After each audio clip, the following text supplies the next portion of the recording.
নমস্কার বন্ধুরা, আজ আমি বানাবো অনেক কম সময়ে কম উপকরণে টেস্টি পোলাও। তোমরা দেখতে থাকো ভিডিওটা স্কিপ না করে, একদমই কম সময়ে কম উপকরণে। আমি এখানে ভাঙা বাসমতি নিয়ে নিয়েছি 2 কৌটো। এখানে নিয়েছি কাজু কিশমিশ, আর এখানে আদা কাঁচা লঙ্কা আর গরম মশলার মধ্যে নিয়েছি গোটা গোটা এলাচ লবঙ্গ আর দারচিনি 3 টুকরো। তোমরা বেশি করে যদি বানাও তাহলে গরম মশলাটা বাড়িয়ে দিতে পারো। এখানে আমি আগে 2 চামচ তেল দিয়েছি, সাদা তেল, তার সঙ্গে 1 চামচ ঘি দিলাম। ঘি দিয়ে এখন আমি এটা গলে গেলে আমি এখানে চালটা ঢেলে দিলাম। চালটা ঢেলে দিয়ে একটু ভালো মতো ভেজে নেব।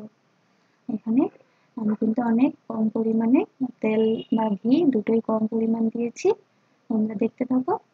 আর তোমরা আমার ভিডিও যদি ভালো লাগে তাহলে আমার ভিডিও লাইক করে শেয়ার করে আমার চ্যানেলটাকে সাবস্ক্রাইব করে দিও।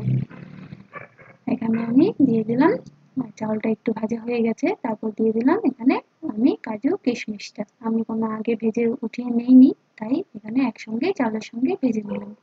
আর তার সঙ্গে দিয়ে দিলাম আদা কুচি করে রেখেছিলাম, আদা কুচিটাও দিয়ে দিলাম। দিয়ে একটু ভালো মতো নাড়িয়ে চাড়িয়ে ভেজে নিলাম। এখন দিয়ে দিলাম আমি গরম মশলা, গোটা গরম মশলাগুলো দিয়ে একটু ভালো মতো ভেজে নেব। এখানে তোমরা চাইলে ফুড কালার ব্যবহার করতে পারো। আমি কোনো রকম ফুড কালার ব্যবহার করিনি। আমি এমনি বানাবো সাদা প্লেন পোলাও। তোমরা এভাবে করে বানিয়ে খেয়ে দেখবে। আমি বলছি অনেকই দারুণ লাগবে আর অনেক কম সময়ের মধ্যেও হয়ে যাবে। এখানে আমি 1 চামচ নুন দিয়ে দিলাম, আর দিয়ে এখানে চিনি দিয়ে দিচ্ছি পরিমাণ মতো। আমি চিনি দিয়েছি 3 থেকে 4 চামচ। তোমরা পরিমাণটা বুঝেই দিও। যদি বেশি চিনি খাও তাহলে একটু বেশি বাড়িয়ে দিও। পোলাওর মধ্যে একটু চিনি মিষ্টি হলে ভালোই লাগে, খেতে খারাপ লাগে না। নুন চিনিটা পরিমাণ মতো হলে দেখবে খেতেও খুবই ভালো লাগবে। নুন চিনিটা দিয়ে বেশি সময় ভাজার দরকার নেই, অল্প সময় ভেজে নিয়ে নামিয়ে নিলেই হয়ে যাবে। এখন আমি এখানে দিয়ে দিলাম ভালো মতো ভেজে নিলাম। ভেজে নিয়ে এখন আমি এখানে দিয়ে দেবো একটু গরম মশলার গুঁড়ো।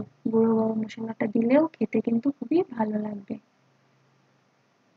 একটু আমি দিয়ে দিলাম, একদমই কম পরিমাণে দিয়েছি কারণ গোটা গরম মশলা দিয়েছি আমি আগেই, তাই এখানে গরম মশলার গুঁড়োটা একদম কম দিয়েছি।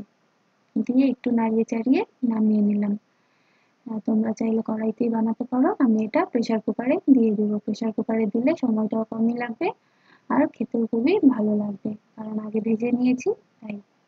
এখন আমি প্রেসার কুকারে দিয়ে দিলাম চালটা পুরোপুরি উঠিয়ে, ভেজে রাখা চালটা, আর সঙ্গে দিলাম 1 চামচ, আরও 1 চামচ ঘি।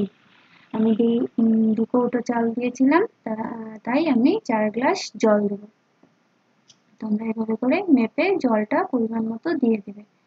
আমি এখানে দিয়ে দিয়েছি। দিয়ে কাঁচা লঙ্কা চিড়ে রাখা ছিলাম, 2টো কাঁচা লঙ্কা চিড়ে রেখেছিলাম, সেটাই দিয়ে দিলাম। দিয়ে 2টো সিটি মেরে নিয়েছি। দেখো পুরোপুরি ঝরঝরেই হয়েছে পোলাওটা। আর প্রেসারের পোলাও তো পুরোপুরি ঝরঝরে হয়েই যাবে, একটু সময় রেখে দিলে একদম পুরোপুরি ঝরঝরে হয়ে যাবে। এভাবে করে বানিয়ে খেয়ে দেখবে। আর অবশ্যই আমাকে জানাবে তোমাদের কেমন লাগলো আমার ভিডিও। আমার ভিডিও ভালো লাগলে লাইক শেয়ার করে আমার চ্যানেলটাকে সাবস্ক্রাইব করে দিও। আর ফেসবুকে দেখলে আমার পেজটাকে ফলো করে দিও। নমস্কার বন্ধুরা, আজকের জন্য টাটা।